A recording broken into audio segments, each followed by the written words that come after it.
All right, yo, quick video, guys. But we finally got some information on the General's banner. It looks like it's going to be featuring March 7th, Tingyun and Sashang? Sorry if I'm butchering these pronunciations, but these are going to be the 3 4-star features. And if you're still, if you still want to summon for Seely's banner, you have until it looks like, as I'm recording this, yeah, it looks like tomorrow at 6 p.m. Eastern time. It seems as though when her banner officially ends. And I'm going to assume there's no downtime between the end of her banner and the beginning of his banner. So, that should be when his banner starts up as well. So if you still want to summon for Seely's banner or Light Cone, you have until tomorrow at 6. But yeah, we can go over this banner real quick and talk about the characters featured. So we'll start off with March 7th, right? She is an amazing starter character, right? Ice preservation, and her ability is that she's able to provide a single ally with a shield that can absorb quite a lot of damage, right? It scales off her defense, and her ultimate provides the ability to freeze.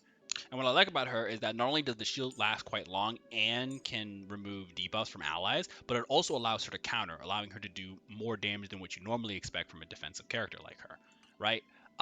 For her resonances, I would say that 2 and 4 are probably like the biggest spikes I've noticed across, well, outside of 3 and 5 and improving the level, but 2 and 4 seem to be like, for unique effects are probably like big spikes, right? 2 allows you to shield an ally right off the bat when entering battle, which might, protect the weakest person in your team from, any like, attacks up front. And her 4 will now allow her, counter talent to start scaling off defense. And this is important because her shield, if you haven't noticed, her shield scales off defense, right? But all her other abilities scale off attack, right? Her auto attack scales off her attack percent, her counters scale off attack percent, even her ultimate scales off attack percent, right? So having her counters, which is probably going to be the main source of damage from her, start scaling off defense is an amazing bonus that you definitely need to, if possible, like get your hands on. All right, her E1 and E6 are good too, right? Being able to generate energy when freezing opponents, and being able to heal allies when shielding them is great. But I definitely like 2 and 4 more when it comes to these unique effects. All right, so Su Sheng is next, and I've been using her quite a lot, especially due to the fact that I switched over to Fire MC instead of the physical, and I don't have Clara. So she's going to be a great addition if you manage to get her while summoning. And sort of her like specialty rides a lot on her skill, Cloud Fencer Art Mountainfall, which is a skill that does its damage, right? But after the skill resolves, there's a chance for the ability called Sword Stance to proc, which is you'll see it after the animation ends. You'll see like a little slice that'll like flinch the character, which basically does extra damage, right? And right now it has like a 1 in 3 chance on enemies like normally to proc, but on enemies that are downed or like when you break their shield and they're in the down pose, right? It's guaranteed to proc, right? The reason why this is important is because her ultimate, right? It does its damage, right? It then like forwards her action by 100%, so she gets to go again after the ultimate resolves, and allows her sword stance to now proc 2 more times on her skill. So instead of proccing once, now it procs twice, and she also gets an attack percent buff, which really allows some like huge burst activity, right? You could just E somebody or skill somebody, right? Put them in the down status, then use your ultimate, and then use your skill again, which will lead to like quite a lot of damage, right? And you might be thinking, wow, like that sounds like a lot of damage, but that sounds, since you have to use your skill a bunch of times, right? That sounds very point hungry, and you'd be right. She is very point hungry, right? Which is why, like, when it comes to her Eidolons, like her Resonance 1 is probably like the biggest spike you'll ever see with her out of all these other effects. Because using your skill against an enemy that is weakness broken will now regenerate 1 skill point. Even after her Resonance 1 being activated, a lot of her, like, her highest, like, burst damage is definitely locked behind the enemy being in the down status. But regardless, even if the enemy isn't in the down status, she still does fine DPS for a physical hunt character. Her other abilities are pretty good too, like damage reduction after sword stance triggers, increased break effect, and her talent, which is essentially, I think it gives you a speed boost when the enemy's broken. Yeah, when the enemy's broken in the field, you get a speed boost. Now being able to like start it off at the at the beginning of battle rather than waiting until the enemy's broken.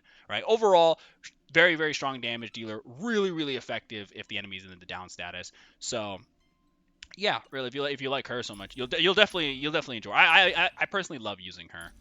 So hopefully you do too. And then last we have Ting Yun, and I don't actually have her, as you can see. I have to go to the database to talk about her, or at least to look sort of at her, traces and whatnot. But from what I've seen, a lot of her abilities seem she's a really strong support, right? I believe her ultimate gives, where is it? I think her ultimate, yeah, regenerates 50 energy and increases their damage. I believe this is her ability, which increases an ally's attack up to her attack, based on her attack, and then grants them benediction, which allows them to deal additional lightning damage based on their attack. And it lasts for multiple turns. And what I like about her is that, unlike Bronya's, which, like stops her from attacking, like she has to choose between buffing her ally and attacking to apply wind damage or whatever, Ting Yun can apply lightning damage through this whole benediction ability while also buffing up her ally. Yes, I'm sure the buff is probably weaker than Bronya's, right? Because this is based up to her current attack rather than just a general attack percent buff or damage buff.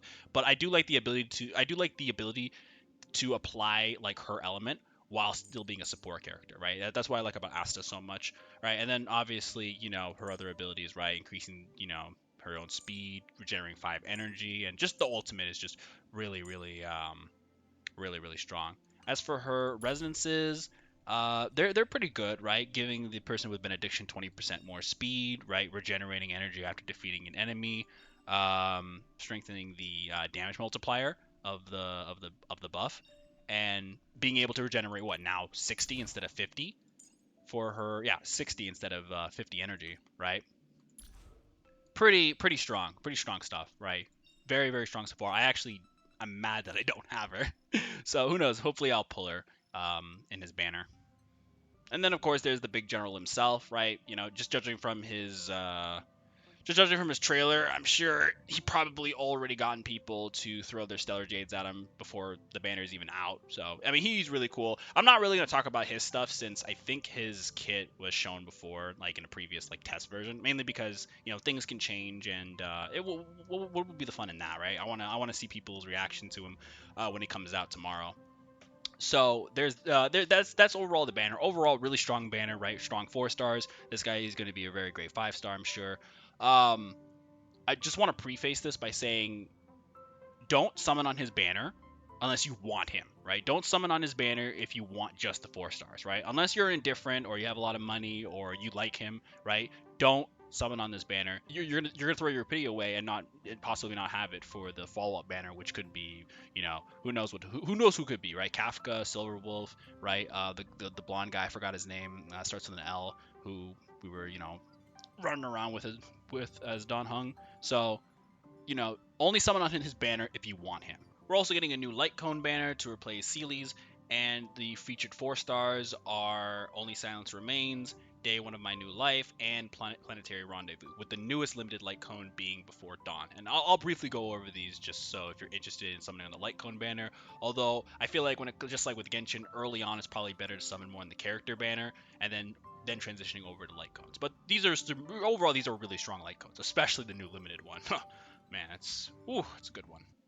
All right, so for Only Silence Remains, it's a pretty standard light cone. It increases the wearer's attack by a certain percentage and gives you crit if there's less than 2 enemies. So any situation that involves fighting, less than 2 enemies, like Simulated Universe 5, Kafka, um, this light cone will definitely accelerate as.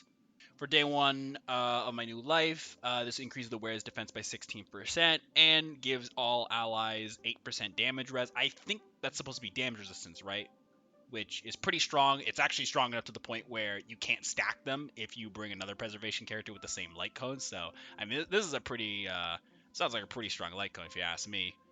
And finally, we have Planetary Rendezvous to wrap up the 4-star light cones, which allows, upon battle start, right, any ally that has the same damage type as the wearer to deal more damage. And this light cone is only going to get stronger from here because we're going to get more and more Harmony characters in the future that probably cover different types. Right now, we only have a Harmony character for fire, we have a character for wind, and we have one for lightning. So I'm sure we'll probably get more for the other types like ice, uh, quantum, imaginary, stuff like that, right? So this light cone's only going to get stronger from here. And finally, we have the new limited 5-star light cone Before Dawn, and I mean, this is to say it's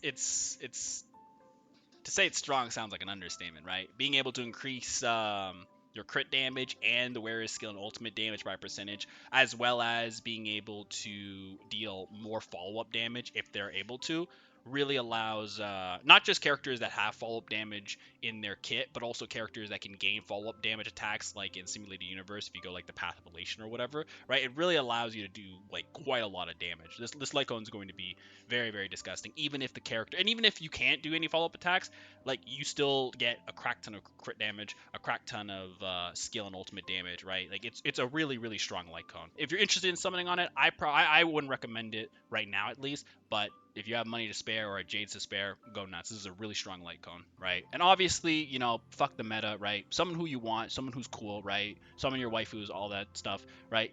Someone who you think you'll find you'll enjoy with. So if you guys enjoyed this video, make sure you like, make sure you subscribe for more, and let me know in the comments if you guys are summoning on the banner, whether the light cone or the character banner. I probably will take a stab at the character banner. I do have some jades to spare. And if I get them, yeah, I'll be hyped. If not, then it is what it is, right? And I'll see you guys when I see you. Bye.